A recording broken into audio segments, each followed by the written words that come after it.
याच्यामध्ये मानकापूर पोलीस स्टेशनला 2 दिवसापूर्वी NDPS कायद्यानुसार एक कारवाई करण्यात आली होती. त्याच्यामध्ये तापस कुमार अनुप कुमार शर्मा या आरोपीला अटक करण्यात आलेलं होतं.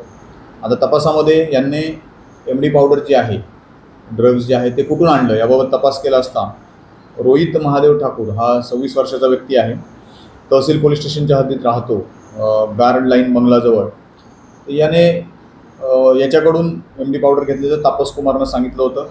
त्यानंतर आम्ही रोहित महादेव ठाकूर याला ताब्यात घेतलं. त्याच्याकडे विचारपूस केली असता त्याने मोहम्मद शाहरुख उर्फ सानू खान, जो नवाबपुरा मशीदजवळ लकडापूल कोतवाली पोलीस स्टेशनच्या हद्दीत त्या ठिकाणी राहणार आहे.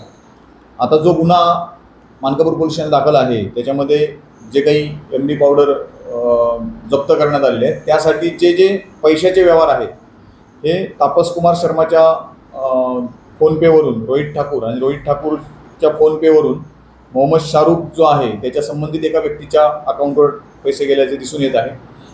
आरोपीने गुन्ह्याची कबुली देखील दिलेली आहे आणि याच बॅकवर्ड लिंकमधून हे ड्रग्ज तापस कुमार शर्मापर्यंत आलेलं आहे. आता मोहम्मद शाहरुख जो आहे यानं ड्रग्ज कोणाकडून आणले याबाबत अधिक तपास चालू आहे. या दोघांनाही अटक करण्यात आलेली असून आज कोर्टात हजर करत आहोत आणि कोर्टाकडून पोलीस कस्टडी घेऊन पुढचा तपास करण्यात येणार आहे.